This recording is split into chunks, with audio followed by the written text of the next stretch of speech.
სწორედ ასეთი ექსპერტული მოსაზრებები იყო გამოთქმული, სწორედ აი ამ დაპატიმრებების სერიის კვალდაკვალ, რომ შესაძლებელია პატიმრობაში მყოფი პოლიტიკოსები ხელისუფლებას საერთაშორისო პარტნიორობასთან სავაჭროდ სჭირდებოდეს. სხვათა შორის ითქვა ისიც, რომ ახლა ის ეტაპია, როდესაც ქართული ოცნება რაღაცნაირად ცდილობს ამერიკელებთან დალაგებას და უახლოეს მომავალში მათგან საბოლოო გადაწყვეტილებას ელოდება. თქვენ გაქვთ ხოლმე გარკვეული ტიპის, არ ვიცი, კულუარული ინფორმაცია საქართველოსთან მიმართებაში ამერიკის კულუარებში მიმდინარე მოვლენებთან დაკავშირებით. რაიმე მსგავსის შესახებ ხომ არ გსმენიათ, რომ მართლაც მზადდება სახელმწიფო დეპარტამენტის პოლიტიკური პასუხი იმ შეწყვეტილ ურთიერთობებზე, რომელიც ჩვენს ქვეყნებს შორის არსებობს?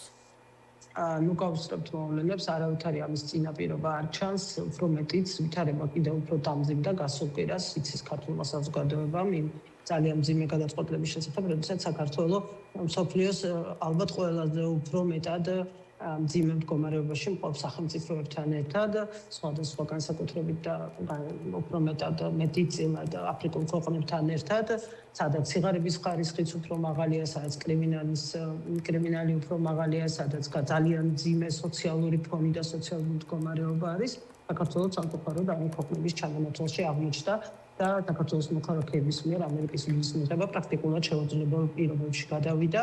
ჩავდაუბრუნდით 10 და 15 წლის წინანდელ მდგომარეობაში, როდესაც ერთჯერად ვიზებს იღებდნენ ქართველები რაღაცა 2 თვით, 1 თვით, 1 კვირით, 3 თვით, იმის მიხედვით რა ღონისძიებაზე მიდიოდნენ და ამას დაემატა ის, რომ $15,000 ბონდის დადება მოუწევთ ჩვენი ქვეყნის მოქალაქეებს, თუ კი მაგალითად გადაწყვეტენ, რომ ტურისტულად გაემგზავრნენ ამერიკაში. ეს არის, აქ ვიზებში არ არის მხოლოდ საქმე და თავისთავად პრაქტიკულ სირთულეში ამ გადაწყვეტილების, აქ საქმე იმაში არის, რომ საქართველოს პრესტიჟი ამით უკიდურესად შეელახა, როგორც ქვეყნის და მოხდა მისი მნიშვნელოვნად ჩამოქვეითება რაღაც სანდოობის, უსაფრთხოების და მრავალი სხვა პარამეტრით. ამიტომ რა ვიცი, ამ ფონზე რამდენად წარმოსადგენია, რომ რამე კარგი მოხდეს ქართულ-ამერიკულ ურთიერთობებში. თუმცა ვიცით, რომ საქართველოში სახელმწიფო დეპარტამენტის ევროპისა და ევრაზიის საქმეთა ბიუროს წარმომადგენელი იმყოფება და თუ არ ვცდები ობრაიანის შემდეგ ასეთი მაღალი რანგის ფიგურა საქართველოში ამერიკის შეერთებული შტატებიდან არ ყოფილა. ეს უნდა მივიჩნიოთ რაიმე ასე ვთქვათ პატარა, მაგრამ გარღვევად. ძალიან კარგია ეს ვიზიტი, ესეთი ვიზიტები რამდენიმე ამოცანას ემსახურება ხოლმე, ხშირად ის არის რუტინული, დაგეგმილი ვიზიტები, რაღაც პერიოდულობით, რომელიც ხორციელდება სხვადასხვა ქვეყნებში.